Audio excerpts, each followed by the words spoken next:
Hello, citizens of the world. We are anonymous.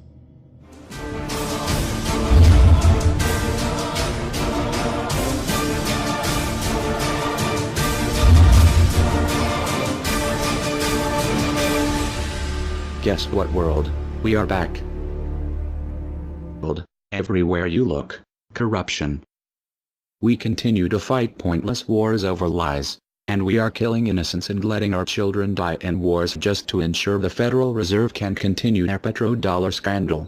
We are sitting idly by while these crooks continue to loan fake money out to us at interest, stealing our homes, and enslaving our children. Let me make this extremely clear to all of you listening. Many corporations, especially the Federal Reserve, used the government to steal $17 trillion from your children. Your children did not have that money. They are now debt slaves. These people have stolen money from your children that are not even born yet, and sold their freedoms. They have enslaved you and many around the world.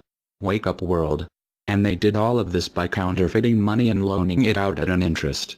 They have stolen hundreds of trillions from people around the world. Have you heard about Microsoft's Xbox manufacturers in China? They had to install suicide nets outside their buildings to ensure their employees don't jump out of the window to commit suicide. These are the conditions your children in the US will be working under when the debt is soon owed, and it will be owed. It is not a matter of if it will be owed, but it is just a matter of when. And it will happen as soon as the United States economy collapses, which will happen very, very soon. And if you think because you do not live in the United States this does not affect you, you are wrong. And you are next. The only way we can stop this is if we all unite together and fight it. People of the US are waking up to the Federal Reserve scandal, and the powers that be are currently afraid of retaliation. And that is precisely why they trying everything they can to disarm us. You know how the media has been saying gun violence has been out of control and at an all-time high. They are not simply twisting the truth here or exaggerating. They are absolutely bold-faced presenting lies to you. First off, realize, gun violence in the United States has always been shockingly low. And gun violence has dropped by 49% in the last 11 years. The already absurdly low gun violence in America has literally dropped in half. In half. The fact they are saying that it is at an all-time high perfect demonstrates how biased the government and the media is. If this doesn't prove to you that they have an agenda, then nothing will. Do you remember how the media keeps repeating that there has been 74 school shootings since Sandy Hook? Those 74 shootings were not even mass shootings like they claim. Most were suicides and none of them even took place at a school. Not a single one. They are presenting lies to you, America. When will you wake up? At some point you have to ask yourself, why would the government fake 74 mass school shootings involving children? If they get our guns, we will lose the fight against them. And they will take away absolutely all of your freedoms and you and your children will be forever slaves. And don't forget they purposefully put you and your children into that debt. And because the Federal Reserve is present in all countries, the other countries of the world are next soon after. This plan is called the New World Order. It is the same New World Order the Vice President of the United States called for on national TV a month ago. He said we need to strive for and complete the New World Order. This is also the same New World Order President George Bush and President Kennedy said is our country's lifetime goal. And the same New World Order George Bush said on national TV said will happen no matter what we do, and we cannot prevent it. This has all been a long-time plan. The Federal Reserve and their partners want complete control of humanity. We cannot let this happen. They want to rule over us, like kings and queens. And humanity will be forever lost to enslavement by a bunch of tyrants who have publicly admitted they want to kill off the majority of the population so the masses are easier to control. They are going to wipe your bloodline completely off of the earth. He'll tell you the order of things to happen. The enslavement will follow immediately after guns are taken away and you cannot fight back. If they cannot get the guns before the economic collapse, then they will wait until the economy collapses. When the economy collapses, people will be starving. There will be looters and shootings. The government will insist on taking guns away to help, and as soon as the guns are taken away, then we will fall into a complete dictatorship. Do not fall for it. Remember, They are the ones who caused the economic collapse to begin with. This is the same tactic used on Germans and it worked. So expect it. As soon as the economy collapsed and the masses were starving, the German government asked the people to give up their rights and they listened. And then eventually the government was throwing the naked masses into giant burning hot ovens for mass execution. Do not give up your rights. Do not give up your guns. Fight back, as they were the ones who caused the problem. Just so you know, the people who are behind this Federal Reserve scam and New World Order are the same ones who funded Hitler's campaign. Make no mistake, these people are as brutal as Hitler himself, even more brutal. In fact, now we are going to show you some. Assuming America grows some balls and we win, we will need an overall plan. We have come up with a perfect plan. This plan offers extraordinary possibilities. It will make for the most beautiful and free world you can ever imagine. If we are successful, we can leave a much better for our children. A beautiful world. Watch every minute of the rest of the video. Do not skip a single bit of it, as it is all important. If this one video gets out to and can change the world, this is your opportunity to make a difference. Please share this video. What you want with it, get paid for the views. We don't care. Just get the message out there for the world to see. Now sit back and relax, enjoy the movie.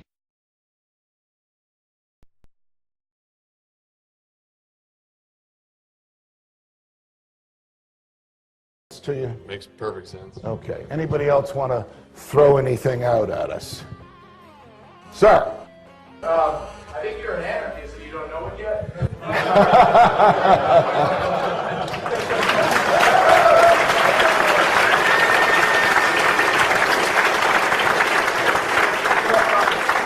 Do you hear me denying anything?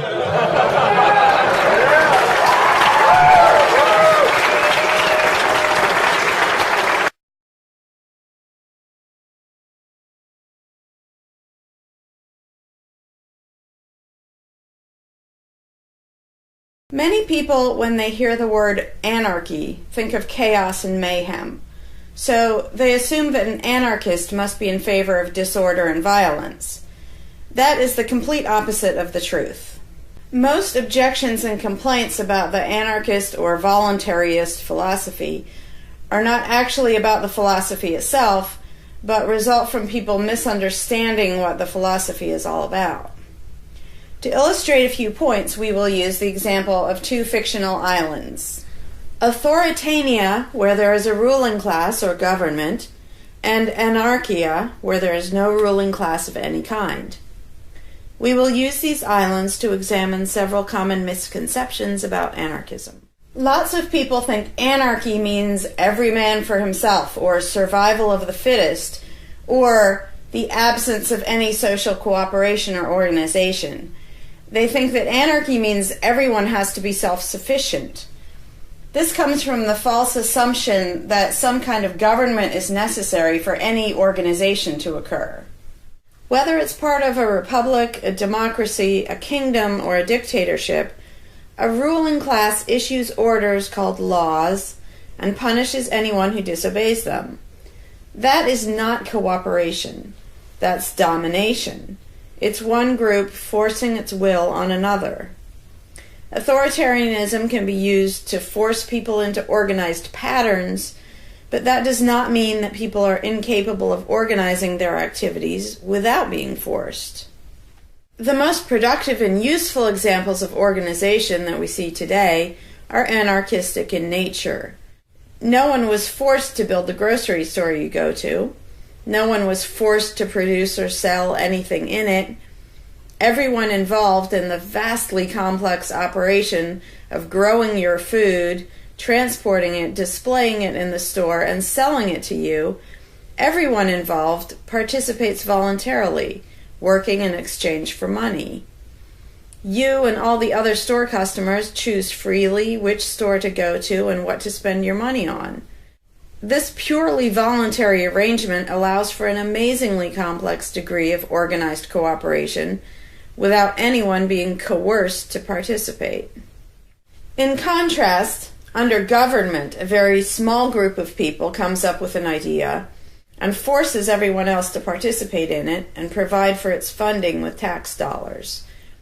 In the authoritarian version of a supermarket, the ruling class would tell people what to produce and how much, what prices to charge, and they would tell customers what they must buy and what they must pay. Anyone who did not comply with the centralized master plan would be punished in some way. That is how government does things. Which one of these would you prefer? Another common but incorrect assumption is that if there were no ruling class or no government, people would have no way of defending themselves against common criminals or foreign invaders. Again, this is simply not true. The government version of protection is inherently hypocritical. Governments will use their hired law enforcers to find and lock up some of the private thugs and thieves and prevent them from preying on people. But every ruling class gets the money for its operations by way of taxation, demanding money from its subjects and punishing those who don't pay up. Oddly, every ruling class insists that it needs to be able to forcibly control and extort money from people in this way in order to protect them from private criminals who might try to forcibly control and extort them. In contrast, if there is no government, people do not lose their inherent right to defend themselves from violence or to defend what they have from those who would take it. Every person has this right, and they also have the right to organize and cooperate with each other to exercise that right. Organizing for mutual defense does not require any government-granted laws or authority. No one wants to be attacked or defrauded, and everyone wants to feel safe. Whether each person takes this on himself or herself individually, or whether they hire and organize others to do it on their behalf, it can be done on a voluntary basis. Those who insist that government is necessary often claim that if there wasn't a government, then smaller private gangs would spring up to enslave and rob people. Organized crime gangs exist along with government, and most people do not understand the dynamics between them and how government enriches and empowers organized crime while appearing to fight it. Black markets enrich organized crime, and money allows them to buy government protection. There's no reason to think they would do as well in an environment of freedom where they would have fewer ways to make money and would be up against both individual and organized armed citizens. A criminal gang that's recognized as such has far less power than a gang whose aggression is perceived to be legitimate and proper. And that's the gang we call government. When thuggery is called law enforcement, and thievery is called taxation, and self-defense is called crime and terrorism, then even the widespread ownership of firearms can't do much to stop the aggression. Imagine a private gang trying to do the things that government does without the aura of authority, and imagine how a well-armed population would respond to this. The gang would fail quickly and dramatically. Another concern that people have when they first consider the idea of a stateless society is that some people are truly malicious, destructive, and sociopathic. The concern is that these people would be free to do anything they wanted and no one would stop them. But this concern is again based on a basic misunderstanding of human nature. Wherever we have a government ruling class, we still have freelance thieves and thugs who are not deterred by the laws of the politicians. In some instances, they're stopped by force by the police, or they decide not to commit a crime for fear of what the police might do to them. What makes this deterrence work is not the legislation or the official badges, but the simple threat of harm to the sociopath. It really makes no difference whether the threat comes from the police, or another citizen, or even another criminal. A sociopath doesn't care about laws or social rules. He cares about avoiding pain and hardship for himself. This is still true when a government ruling class is not involved at all.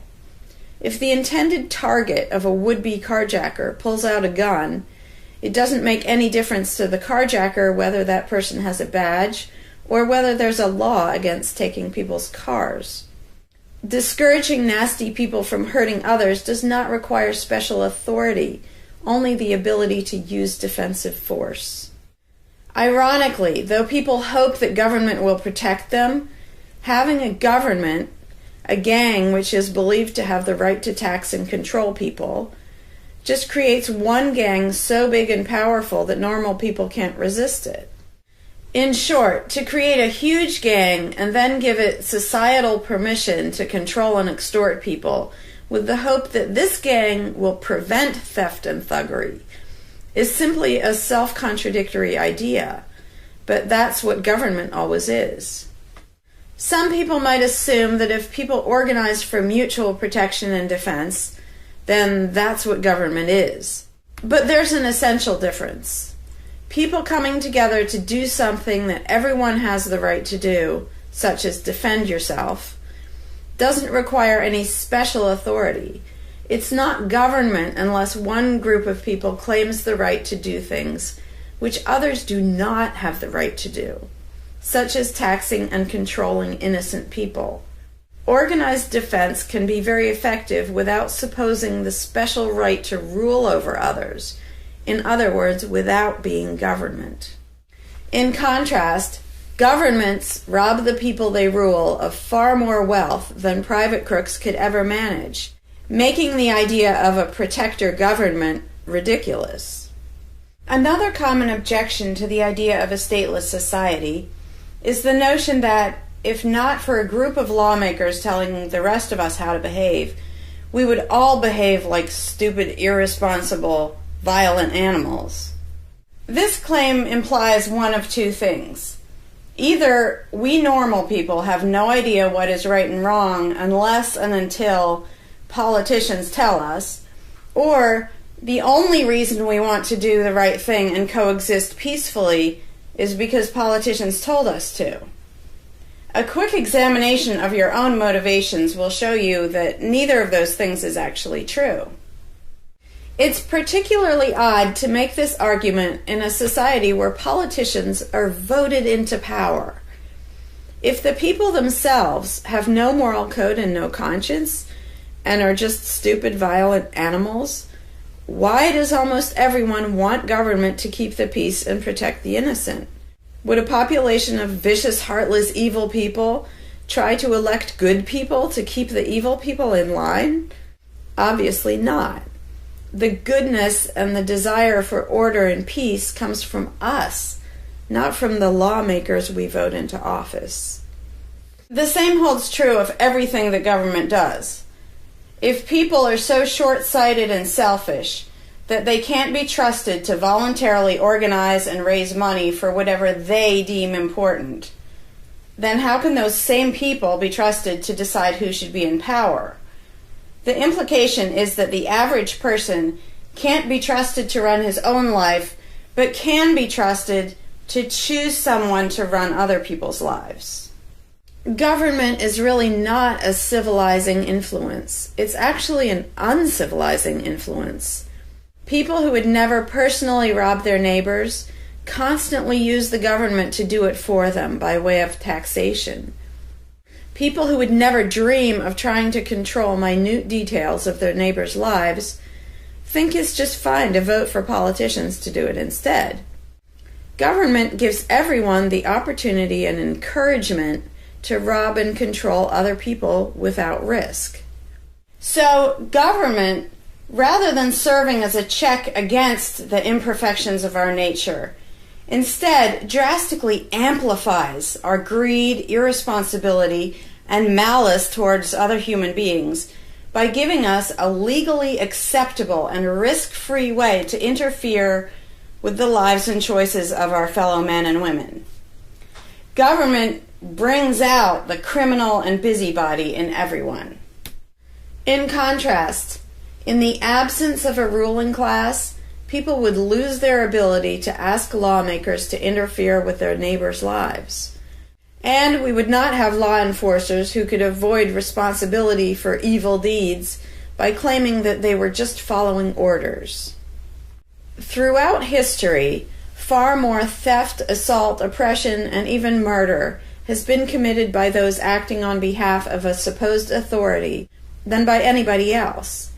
Even basically good people, when they believe in government, will condone things or do things which they know would be wrong if they did them on their own. Most people know that theft and assault are bad, but they imagine that controlling their neighbors and forcing them to spend their money on things they don't want is perfectly moral and legitimate when it's done by way of the political process. Wrong becomes right when it's called taxation, legislation, regulation, and war. Anarchists know better. They know that human society will never be perfect, but it would be a whole lot better if evil deeds were committed only by genuinely nasty, sociopathic people, rather than being committed wholesale by basically good people who think that violent aggression is okay when it's called law enforcement. The fundamental principle of voluntarism is very simple. It's wrong to initiate violence against any other person, regardless of badges, laws, or alleged authority. The only time the use of force is justified is to defend against aggression. Almost everyone understands this on a personal level, but they've been taught that this basic rule of social living does not apply in the game of politics and government. Most people already know how to get along with others, and most people want a peaceful and just society. Our morality doesn't come from politicians making laws. Our ability to organize and cooperate doesn't come from the ruling class. When people escape the belief in government, they don't suddenly turn into violent animals. Our inherent right to defend ourselves and our ability to defend ourselves is not served by government. In fact, it's threatened by government more than by anything else. Ruling classes do not produce peaceful coexistence, but rather perpetual conflict and violence. Our belief in government authority takes our compassion, virtue, and good intentions and turns them into power for people who crave power and riches. Of course, the people who benefit most from the political racket will put a good spin on the system and do their best to convince people that it's a social necessity.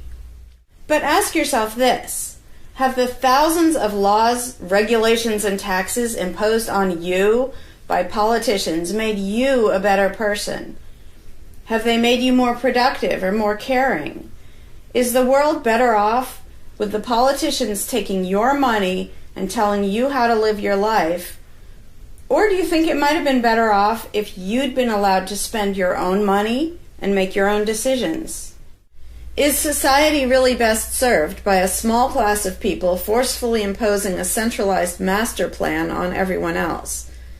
Can the orders and threats of a ruling class make the world what it should be? Or would society be better served by human freedom and respect for individual rights, by voluntary cooperation and peaceful organization? If this second option sounds better to you, maybe you should learn more about anarchism. Some people dismiss anarchism as a utopian idea that would only work if everyone were generous and compassionate. Obviously, everyone is not generous and compassionate all the time. But these people need to look at the other side of the coin. If people are too stupid, greedy, and malicious to be free, aren't they too stupid, greedy, and malicious to be trusted with power over others? Whether people are inherently good, bad, or some of each, giving a person power over others is not going to make that person better. In fact, power has historically been known to corrupt people and make them worse, whereas the discipline imposed by the equal freedom of everyone else brings out the best in human nature. Most people today think that we need some form of government because they mistakenly believe that obedience to authority makes us all more civilized, moral, and peaceful. In reality, it has always done exactly the opposite. Everyone knows that governments can be corrupt, abusive, inefficient, counterproductive, even tyrannical. But most people assume that the way to fix that is to get the right people into power. People have spent centuries trying to create a good society using different kinds of ruling classes, different legal structures, different ways of choosing the rulers, and so on. But every governmental construction has resulted in freedom and riches for some, and oppression, violence, and poverty for others. What if, instead of deciding what the throne should look like and who should sit on it, all people of goodwill embraced the non-aggression principle? What if, instead of looking to a ruling class to impose our values on society, we embraced the concept of self-ownership?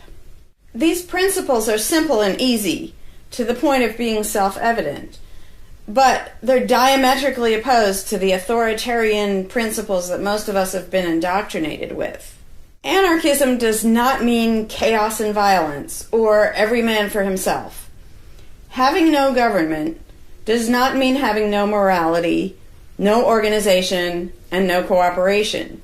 Simply put, anarchism does mean that no one is your master and no one is your slave.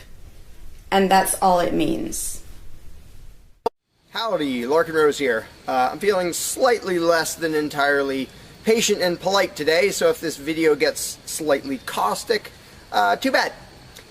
This video is for all the people who are constantly saying, well, if not for government, we couldn't have roads, or we couldn't have police, or nobody would care for the poor, or we wouldn't be protected, whether it's from local thugs or from foreign invaders. We wouldn't have this, we wouldn't have that. So thank goodness we have government and taxes, because we wouldn't have any of those things. And the first way I'd respond to that is by pointing out the assumptions that underlie that complaint, that argument. Basically what people are saying, because let's be clear about what the terms mean, government is the people who boss everybody else around. And taxes are those people demanding money from us. So they basically tell us, hand over a whole bunch of money and we'll decide how to take care of you. We'll decide how to spend your money. If we don't like it, too bad, we don't really have a choice. Like, well, you can vote in a few years and maybe something will change, even though it totally won't. So that's what people are saying. Basically, if we didn't have a ruling class stealing our money and then supposedly spending it to protect us, how could we possibly have roads or anybody to protect us? The implication is that in this country, for example, 300 million people would just sit around thinking, oh, we can't do it. Without politicians and tax collectors, we can't have a road, we can't protect each other, and we can't...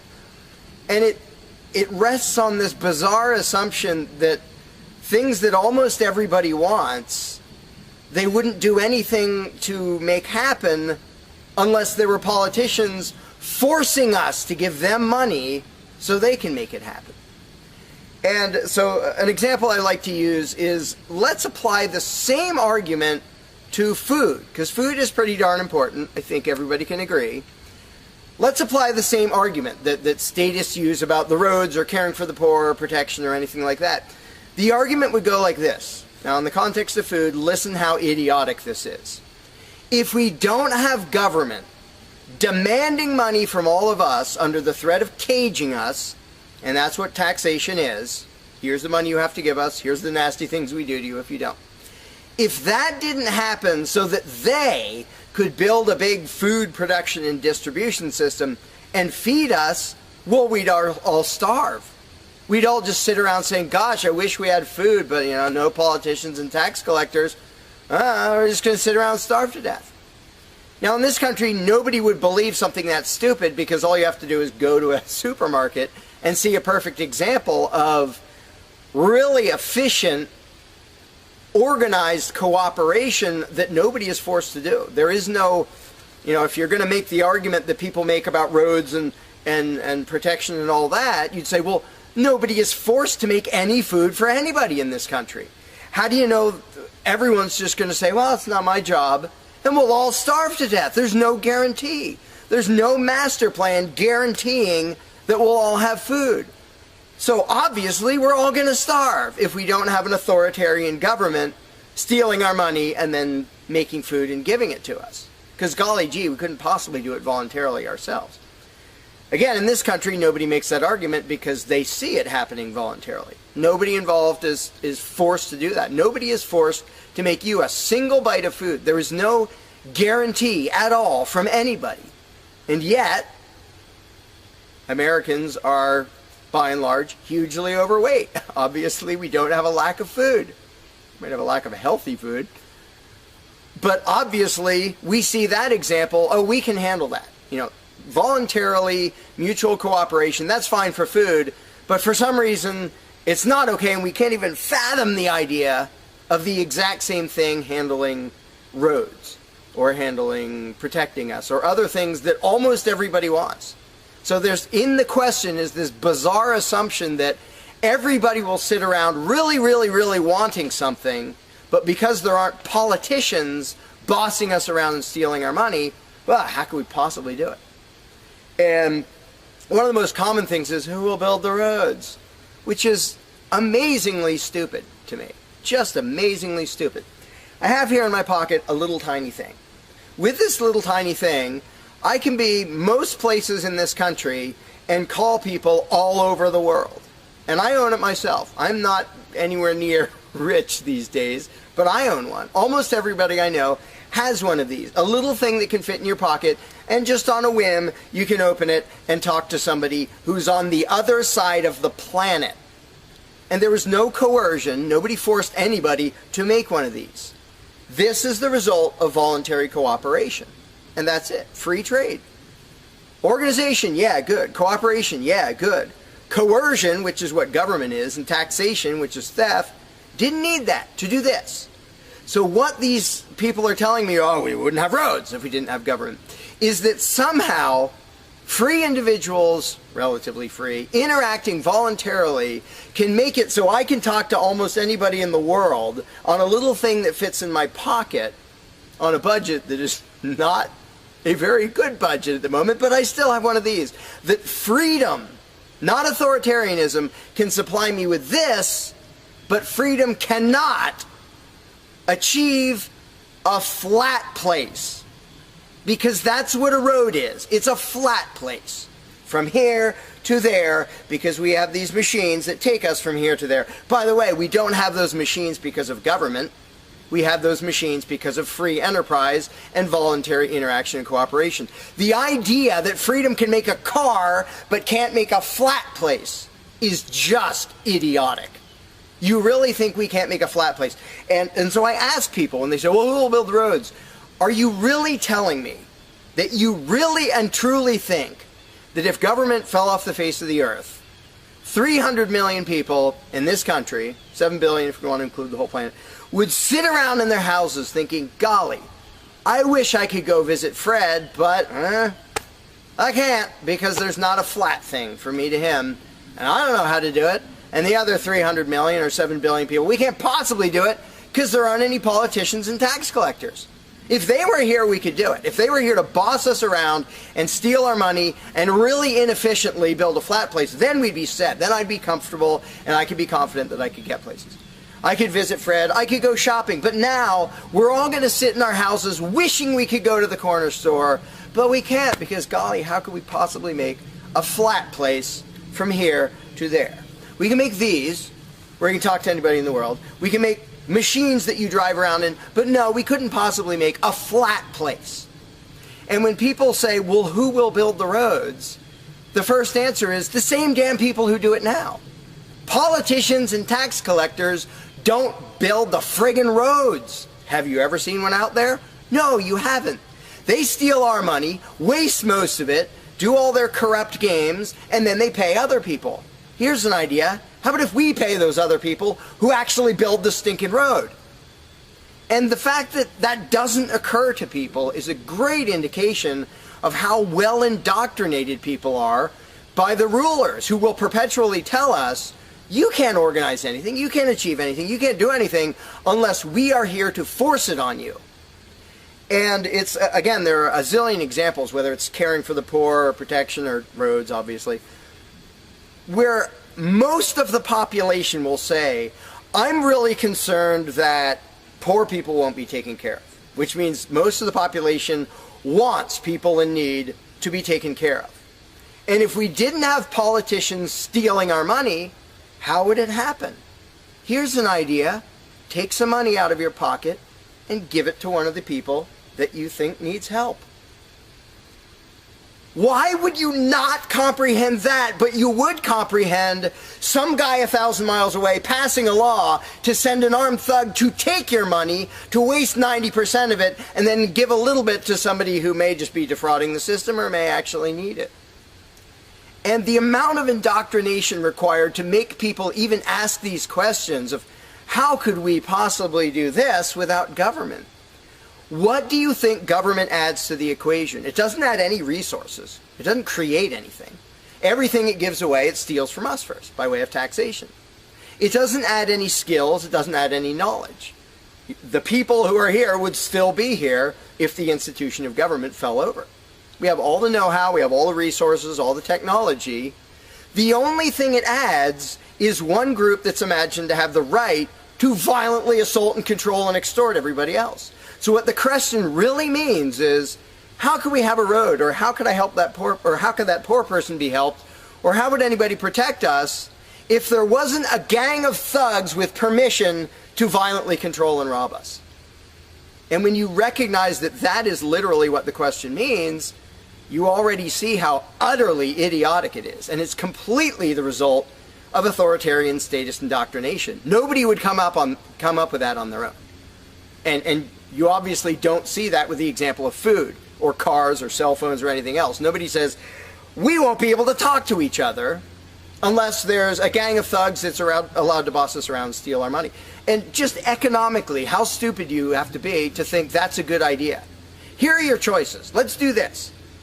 I'll give you these two choices for how you will be fed from now on. Either you can go spend your own money wherever you want. You can go to the supermarket or the local this or the local grocery, whatever you want.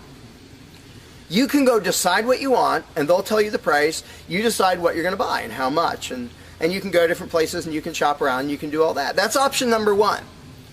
But let me warn you, option number one does not give any guarantee that you will be fed. There's no master plan forcing people to feed you. So, oh my gosh, you better be really scared of that option, despite the fact that you can do it day after day and it works really darn well and feeds pretty much not only this country, but with a massive surplus. So that's option number one that apparently statists are scared of. Option number two is politicians will take as much money of yours as they decide to take. Then they will decide what, if anything, they will buy with that money in terms of food to give to you, to feed you. Do you really think that will serve you better, that will feed you better? Yeah, I'm much more comfortable that I'll have I'll be fed, I'll be secure, everything will be okay. If a gang of thugs who doesn't really care about me steals my money and then decides what, if anything, to give me back from what they stole. But that is implied in the question, whatever you put in the blank. How are we going to have blank if not for government? What you're saying is, how can we, the people who really want roads and food and cell phones and protection and all the things that almost everybody wants, how can we possibly have that unless we give someone permission to steal our money and boss us around and then decide what they're going to give us? And the same thing applies no matter what you put in the blank. How will we possibly do blank without government? One of the silly ones is caring for the poor. How will we care for the poor? Think of what that means. Like when more than half the country votes for a party to take care of the poor, it's more than half of the country saying, we're really concerned and we want to make sure that the less fortunate are taken care of, but we don't believe that normal people acting in freedom will take care of them.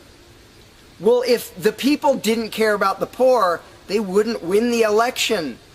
By definition, if you vote for a welfare state, you're an idiot.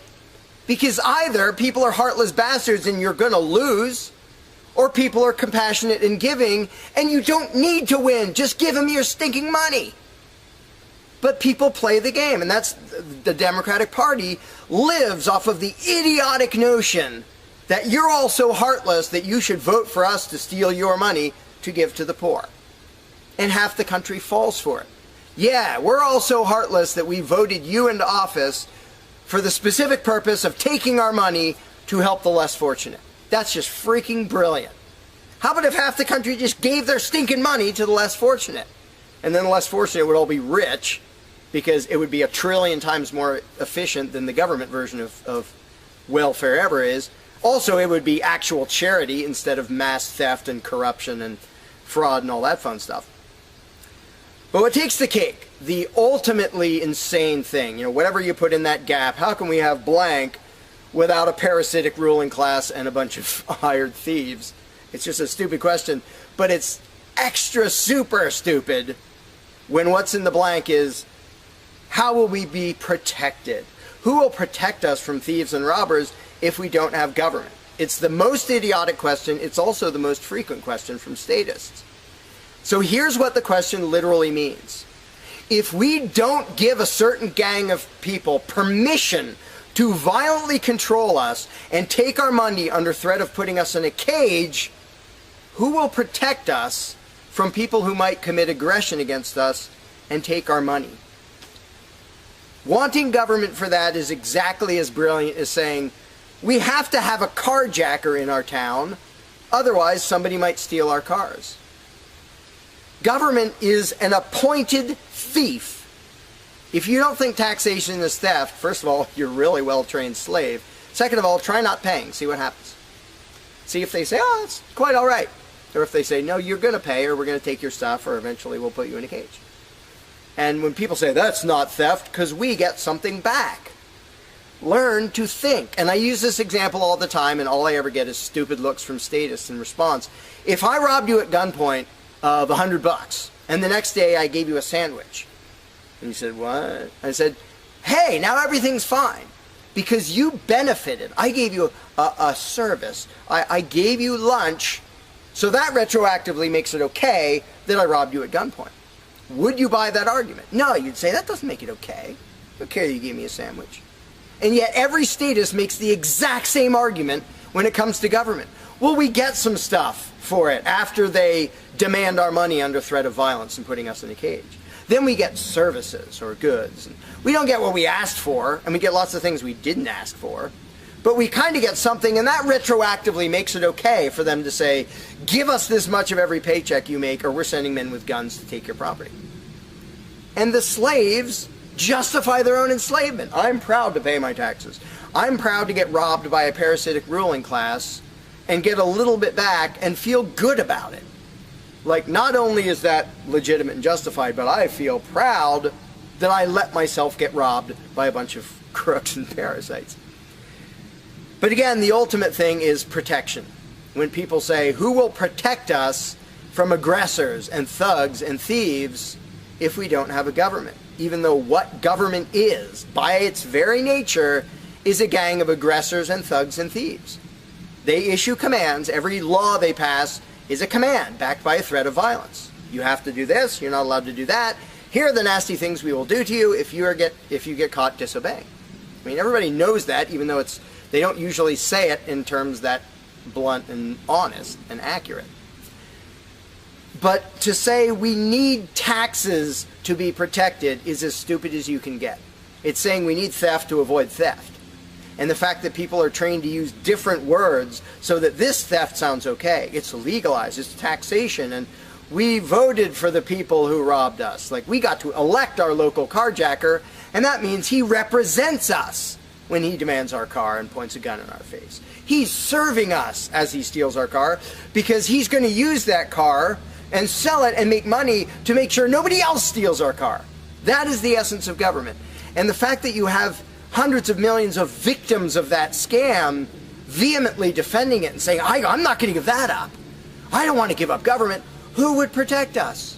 I don't want to give up the biggest aggressor on the planet, the biggest thief on the planet.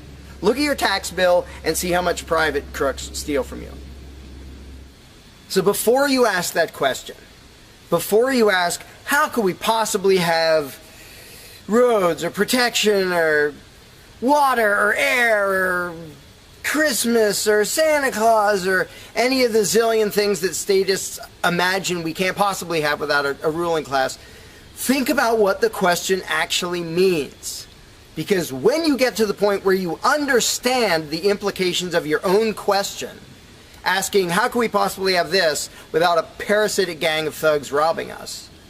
When you actually understand what you're really asking, you won't ask the question because you will realize it's completely freaking idiotic.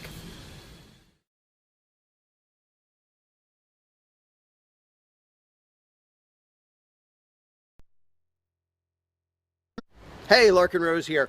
One of the first things that people are concerned about when they start thinking about a society without a ruling class is, well, what happens to the nasty people? Whether you're talking about people who are just kind of negligent or inconsiderate, play their music too loud at night or leave their trash lying around the woods or whatever it is, all the way up to people who run around attacking and murdering people. So people say, well, what would happen to them? What would we do about that? Some people even go so far as to say, if not for government, there would be nothing to stop people from committing murder and doing whatever other nasty stuff. And it's funny because when somebody says that, there would be no consequences, they could do whatever they wanted and nobody would stop them, the person saying that is implying that he isn't going to do anything. If there's someone running around attacking and murdering innocent people, the guy who said nothing will happen to them, obviously he's not going to do anything or something would happen to them. But not only is he demonstrating his own cowardice when he said there would be nothing to stop murderers, he's also projecting his own immaturity and irresponsibility onto the rest of the world, because he's also saying the other 7 billion people wouldn't do anything about it, which obviously isn't true. I would, wouldn't you? If somebody was running around murdering your neighbors, would you just go, well, there aren't politicians and there's nobody with a badge and we don't have tax collectors and bureaucrats, so, oh well, I guess they're just out of luck, they're going to get murdered. And would you not even protect yourself if there wasn't government? Obviously, lots and lots of people, all the sane people, would do whatever they could to protect themselves and defend the innocent. So to say nothing would happen is just really bizarre. And it comes from having a mentality basically of a little kid in a classroom, where the teacher walks out of the room and the kids are just sitting there. We don't know what to do. No authorities telling us what to do. And Johnny's throwing things at me. And there's no teacher to stop him. Ah! Because most people, having been trained into authoritarian mentality, it never occurs to them that they are the ones who should fix anything, who should stop anything. And so when people say, well, what would be done about this and that and the other thing, nasty people doing nasty things, the first thing I ask is, well, what would you do about it? Because people are so into the mentality that there has to be some master plan and some authority who writes down the law of here is what will be done with those people, that people don't think in terms of, well, what would I do about it? Which is why I always ask people, well, what would you do about it? You're a person just as much as me and just as much as the other 7 billion. What would you feel justified in doing if somebody was polluting or playing their music too loud at night or running around murdering people or whatever in between you can think of? Any nasty thing, what would you feel justified in doing about it? Because there's a very basic rule of being a moral human being, which is if it would be wrong for you to do something, don't ask anybody else to do it. And the rule is so simple, so self-evident and obvious that most people will go, well, duh, of course. Trouble is, nobody in the world who believes in government abides by that rule. Nobody. I don't care if you're a constitutionalist, Democrat, Republican, fascist, communist, anything, any kind of statist. There is nobody who believes in government who abides by the most basic rule of morality, which is if it's wrong for you to do something, don't ask somebody else to do it. Because every single candidate, every party, every government always does things that the voters know they themselves have no right to do. And to say something like, well, I'm voting for the guy who's going to tax you less. Well, do you have the right to rob me a little bit less than the other guy? No, you don't. So telling me that, well, somebody was going to rob you more, but I voted for the guy to rob you a little bit less, you are still violating the basic rule of being a human being. If it's wrong for you, don't ask somebody else to do it. Well, that's kind of the second basic rule, the first one being the non-aggression principle. And they actually go together quite well. But when people are in the mindset that there's going to be some major centralized plan to deal with whatever, polluters or people who play their music too loud or murderers or whatever else, they have to get out of that mindset. They have to start to think that maybe they are among the people who have to do something about it. So instead of saying, what will be done about such and such, well, what will you do about it? What should I do about it? And this doesn't magically make all the problems go away, but the actual practical challenge of dealing with most disputes is trivial compared to the challenge of getting people to think like responsible adults, where they start to think, well, maybe it's up to me. And a while back I did little events called Escaping the Myth, and one of the little mental exercises I did with these little groups of people is, imagine we're on an island and we're it. There's no government, there's no authority, there's nobody with a badge, and one of us is running around stealing stuff from other people. He's not killing anybody, but he's stealing stuff. What are we going to do about it? We normal people. There's not a legislature, there's not 911 to call, there's nobody with a badge, it's just people. And so with that specific example, I would ask people, so what do we do? And just off the top of their heads, everybody comes up with solutions that are way better than what government ever does. First of all, every government solution is, all right, step one, I get to rob everybody. That's the government solution. Well, we're going to tax everybody so we have the resources to stop that other robber. Well, in the island scenario, nobody is stupid enough or insane enough to start with that, to say, well, let's see, so somebody's stealing our stuff. Okay, first, I get to rob all of you so that I have the resources to protect you from him. Nobody is that insane. Everybody is insane enough to believe that who believes in government. And I did for many years. I was stupid enough to actually think that it was rational and moral to advocate mass extortion in order to protect people. And that's just stupid. So I just believed something insanely stupid for a very long time. Most of the world still believes that. But in a setting where people are put on the spot and they're responsible for what happens, they don't do that. They don't say, well, I get to boss everybody around and take their money. Nobody does that.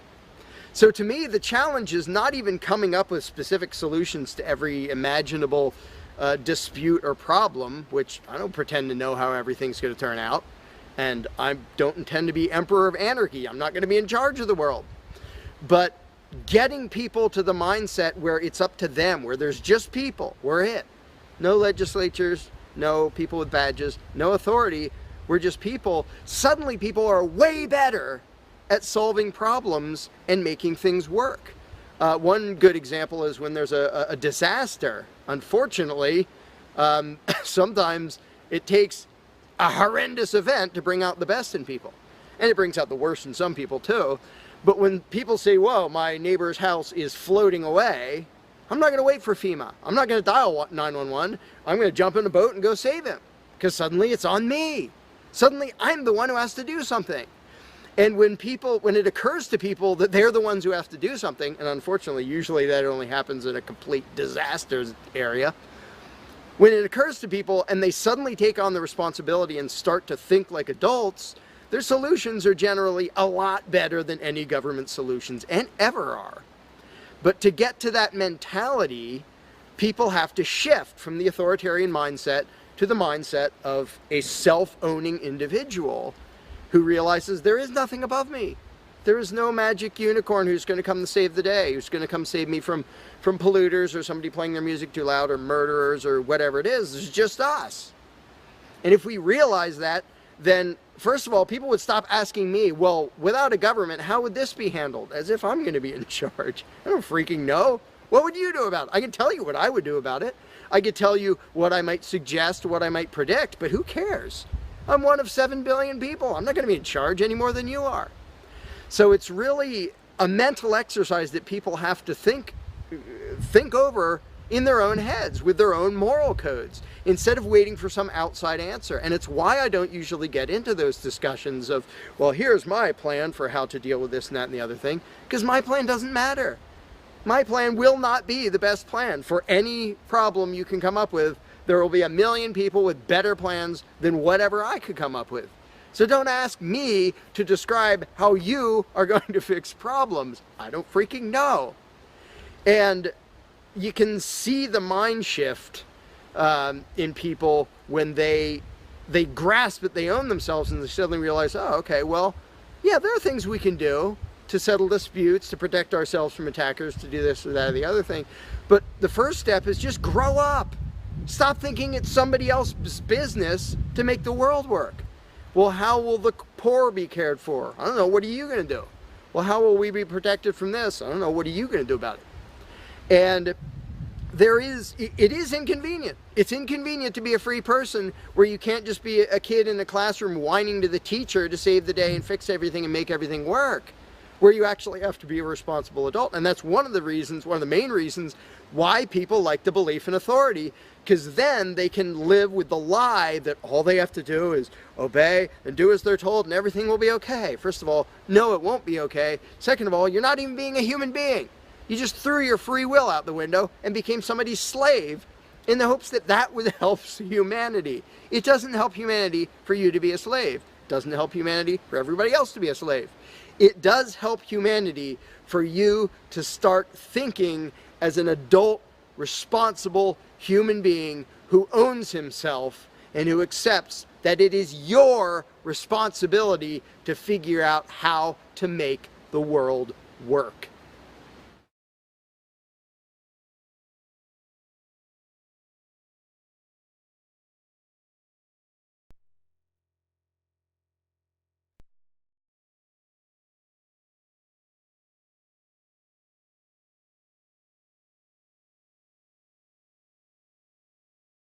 You cannot begin to imagine in how many ways the world is the opposite of what you have been taught to believe. You see the guy who sells drugs to willing customers so he can feed his family as the scum of the earth, while you see the hypocrite who gives away stolen money in the name of government as a saint. You see the guy who tries to avoid being robbed by the federal thugs as a crook and a tax cheat, but see as virtuous the politician who gives away the same stolen loot to people to whom it does not belong. You see the cop as a good guy when he drags a man away from his friends and family and throws him in prison for 10 years for smoking a leaf. And you see anyone who defends himself from such barbaric fascism as the lowest form of life, a cop killer. In reality, most drug dealers are more virtuous than any government social worker, and prostitutes have far less to be ashamed of than political whores, because they trade only with what is rightfully theirs, and only with those who want to trade with them. The upstanding, church-going, law-abiding, tax-paying citizen who votes Democrat or Republican is far more despicable and a bigger threat to humanity than the most promiscuous, lazy, drug-snorting hippie. Why? Because the hippie is willing to let others be free, and the voter is not. The damage done to society by bad habits and loose morality is nothing compared to the damage done to society by the self-righteous violence committed in the name of the state. You imagine yourselves to be charitable and tolerant when you are nothing of the sort. Even the Nazis had table manners and proper etiquette when they weren't killing people. You think you're good people because you say please and thank you? You think sitting in that big building on Sunday makes you noble and righteous? The difference between you and a common thief is that the thief has the honesty to commit the crime himself, while you whine for government to do your stealing for you. The difference between you and the street thug is that the thug is open about the violence he commits, while you let others forcibly control your neighbors on your behalf. You advocate theft, harassment, assault, and even murder, but accept no responsibility for doing so. You old folks want the government to steal from your kids so you can get your monthly check. You parents want all your neighbors to be robbed to pay for your kids' schooling. You all vote for whichever crook promises to steal money from other people to pay for what you want.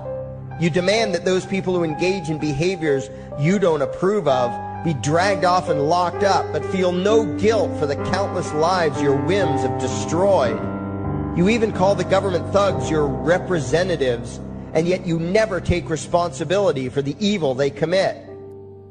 You proudly support the troops as they kill whomever the liars in D.C. tell them to kill, and you feel good about it. You call yourselves Christians or Jews or claim to follow some other religion, but the truth is what you call your religion is empty window dressing. What you truly worship, the God you really bow to, what you really believe in is the state. Thou shalt not steal, thou shalt not murder, unless you can do it by way of government. Then it's just fine, isn't it? If you call it taxation and war, it stops being a sin, right? After all, it was only your God that said you shouldn't steal and murder, but the state said it was okay. It's pretty obvious which one outranks the other in your minds. Despite all the churches, synagogues, and mosques we see around us, this nation has one God and only one God, and that God is called government. Jesus taught nonviolence and told you to love your neighbor, but the state encourages you to vote for people who will use the violence of government to butt into every aspect of everyone else's life. Which do you believe? To those about to stone a woman who had committed adultery, Jesus said, "Let him who is without sin cast the first stone." But the state says it's perfectly fine to lock someone up if they do something you find distasteful, such as prostitution. Which do you believe? The Christian God says, "Thou shalt not covet," but coveting is the lifeblood of the beast that is the state. You are taught to resent, despise, and hate anyone who has anything you don't have. You clamor for the state to tear other people down, steal their property, and give it to you. And you call that fairness. The Bible calls it coveting and stealing. You are not Christians. You are not Jews. You are not Muslims. And you certainly aren't atheists. You all have the same God, and its name is government. You're all members of the most evil, insane, destructive cult in history. If there ever was a devil, the state is it, and you worship it with all your heart and soul. You pray to it to solve every problem, to satisfy all your needs, to smite your enemies, and to shower its blessings upon you. You worship what Nietzsche called the coldest of all cold monsters, and you hate those of us who don't. To you, the greatest sin is disobeying your God, breaking the law, you call it, as if anyone could possibly have any moral obligation to obey the arbitrary commands and demands of the corrupt, lying, delusional megalomaniacs who infest this despicable town. Even your ministers, priests, and rabbis, more often than not, are traitors to their own religions, teaching that the commands of human authority should supersede adherence to the laws of the gods they say they believe in. Several years ago, I heard one pompous evangelical jackass in particular pontificating on the radio that anyone who disobeys the civil authority, be it a king or any other government, is engaging in rebellion against God. Those were the exact words he used. What if the government is doing something wrong? Well, this salesman for Satan opined, that is the business of those in government, and you are still obligated to obey.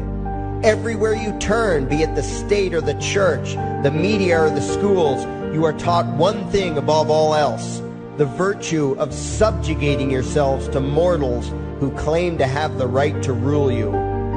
It is sickening the reverence with which you speak of the liars and thieves whose feet are so firmly planted on your necks.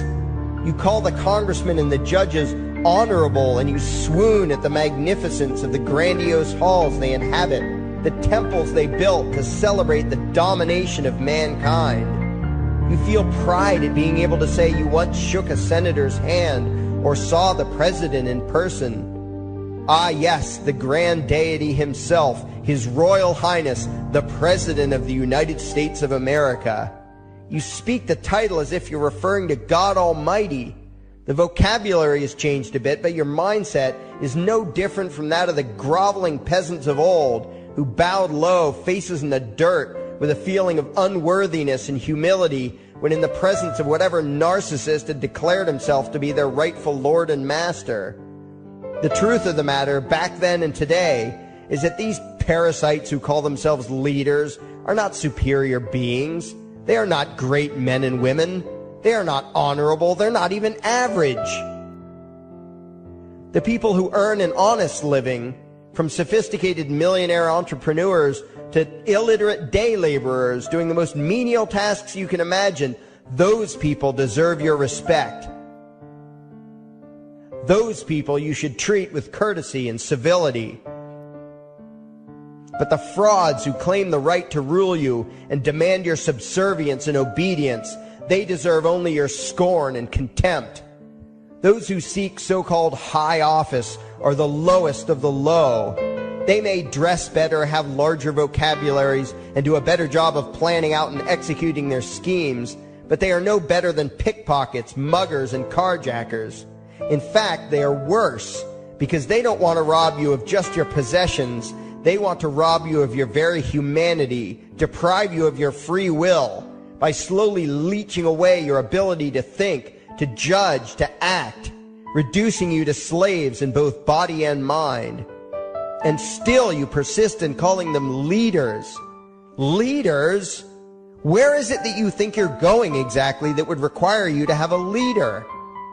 If you just live your own life and mind your own damn business, exercising your own talents, pursuing your own dreams, striving to be what you believe you should be, what possible use would you have for a leader? Do you ever actually think about the words that you hear, the words that you repeat? You parrot oxymoronic terms such as the leader of the free world, even pretending for a moment that there is some huge journey or some giant battle that everyone in the entire nation is undertaking together that would require a leader. Why would you ever think, even for a moment, that the crooks that infest this town are the sort of people you should listen to or emulate or follow anywhere? Somewhere inside your mostly dormant brains, you know full well that politicians are all corrupt liars and thieves, opportunistic con men, exploiters, and fearmongers.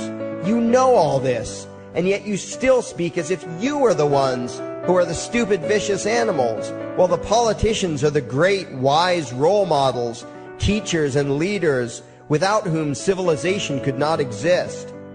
You think these crooks are the ones who make civilization possible? What belief could be more absurd? Yet when they do their pseudo-religious rituals, deciding how to control you this week, you still call it law, and continue to treat their arbitrary demands as if they were moral decrees from the gods that no decent person would ever consider disobeying. You have become so thoroughly indoctrinated into the cult of state worship that you are truly shocked when the occasional sane person states the bleeding obvious. The mere fact that the political crooks wrote something down and declared their threats to be law does not mean that any human being anywhere has the slightest moral obligation to obey.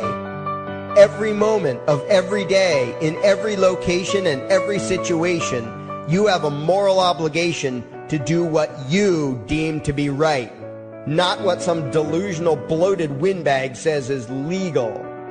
And that requires you to first determine right and wrong for yourself, a responsibility you spend much time and effort trying to dodge. You proclaim how proud you are to be law-abiding citizens and express your utter contempt for anyone who considers himself above your so-called laws, laws that are nothing more than the selfish whims of tyrants and thieves. The word crime once meant an act harmful to another person. Now it means disobedience to any one of the myriad of arbitrary commands coming from a parasitical criminal class. To you, the term crime is nearly synonymous with the word sin, implying that the ones whose commands are being disobeyed must be something akin to gods, when in truth they are more akin to leeches. The very phrase, taking the law into your own hands, perfectly expresses what a sacrilege it is in your eyes for a mere human being to take upon himself the responsibility to judge right from wrong and to act accordingly, instead of doing what you do, unthinkingly obeying whatever capricious commands this cesspool of maggots spews forth. You glorify this criminal class as lawmakers and believe that no one is lower than a lawbreaker, someone who would dare disobey the politicians. Likewise, you speak with pious reverence of law enforcers, those who forcibly impose the politicians' every whim upon the rest of us. When the state uses violence, you imagine it to be inherently righteous and just, and if anyone resists, they are, in your eyes, contemptible lowlifes, lawless terrorist criminals. Like the lawless terrorist criminals who helped slaves escape the plantations. Like the lawless terrorist criminals who helped Jews escape the killing machine of the Third Reich. Like the lawless terrorist criminals who were crushed to death under the tanks of the Red Chinese government in Tiananmen Square. Like all the lawless terrorist criminals in history who had the courage to disobey the never-ending stream of tyrants and oppressors who have called their violence authority and law. And that includes the lawless terrorist criminals who founded this country. Everything you think you know is upside down, backwards, and inside out. But what has to take the cake, the height of your insanity, is the fact that you view as violent terrorists the only people on the planet who oppose the initiation of violence against their fellow men. Anarchists, voluntarists, and libertarians. We use violence only to defend ourselves against someone who initiates violence against us. We use it for nothing else. Meanwhile, your belief system is completely schizophrenic and self-contradictory. On the one hand, you teach the young slaves that violence is never the answer. Yet out of the other side of your mouths, you advocate that everyone and everything, everywhere and at all times be controlled, monitored, taxed, and regulated through the force of government. In short, you are teaching your children that the masters may use violence whenever they please, but the slave should never resist. You indoctrinate your children into a life of unthinking, helpless subservience. You are putting the chains around their little necks and fastening the locks tight. And worst of all, you feel good about it. Out of one side of your mouths, you condemn the evils of fascism and socialism and lament the injustices of the regimes of Hitler, Stalin, and Mao. While out of the other side of your mouths, you preach exactly what they did. The worship of the collective, the subjugation of every individual to that evil insanity that wears the deceptive label, the common good. You babble on and on about diversity and open-mindedness, and then beg your masters to regulate and control every aspect of everyone's lives, creating a giant herd of unthinking conformist drones. You wear different clothes and have different hairstyles, and you think that makes you different. Yet all your minds are enslaved to the same club of masters and controllers. You think what they tell you to think and do what they tell you to do while imagining yourselves to be progressive, thinking, and enlightened. From your position of relative comfort and safety, you now condemn the evils of other lands and other times while turning a blind eye to the injustices happening right in front of you. You tell yourself that had you lived in those other places, in those other times, you would have been among those who stood up against oppression and defended the downtrodden. But that is a lie. You would have been right there with the rest of the flock of well-trained sheep, loudly demanding that the slaves be beaten, that the witches be burned, that the nonconformists and rebels be destroyed. How do I know this? Because that is exactly what you are doing today. Today's injustices and oppressions are fashionable and popular, and those who resist them, you tell yourselves, are just malcontents and freaks, people whose rights don't matter, people who deserve to be crushed under the boot of authority. Isn't that right? You bunch of spineless, unthinking hypocrites, look in the mirror. Take a good look at what you imagine to be righteous and kind. You are the devil's plaything. The crowds of thousands wildly applauding the speeches of Adolf Hitler, that was you. The mob demanding that Jesus Christ be nailed to the cross, that was you. The white invaders who celebrated the wholesale slaughter of those godless redskins, that was you. The throngs filling the Colosseum, applauding as the Christians were fed to the lions, that was you. Throughout history, the perpetual suffering and injustice occurring on an incomprehensible scale, it was all because of people just like you, The well-trained, thoroughly indoctrinated conformists, the people who do as they're told, who proudly bow to their masters, who follow the crowd, believing what everyone else believes and thinking whatever authority tells them to think, that is you. And your ignorance is not because the truth is not available to you. There have been radicals preaching it for thousands of years. No, you are ignorant because you shun the truth with all your heart and soul. You close your eyes and run away when a hint of reality lands in front of you. You condemn as extremists and fringe kooks those who try to show you the chains you wear because you don't want to be free. You don't even want to be human.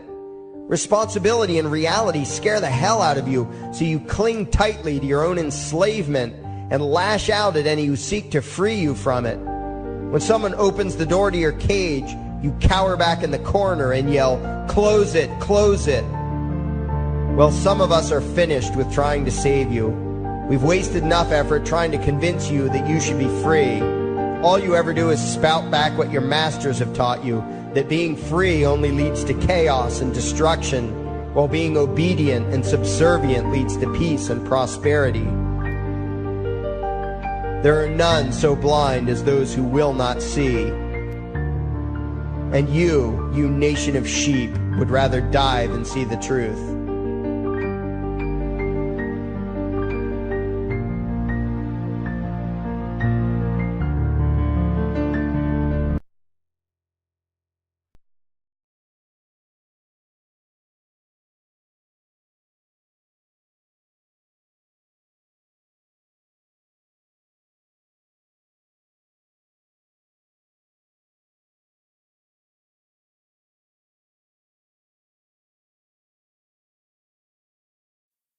There is something I need you to do. Favorite, like and share this video.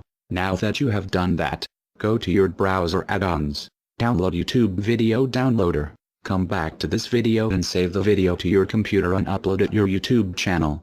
Use a different title than the one used for this video. We now have a new YouTube channel. It is called Anarchy World. It's all one word. Subscribe to us. And the videos used in this video were by Larkin Rose, also one word. Look for his channel and subscribe to him as well. Thank you. And by the way, these are the people responsible.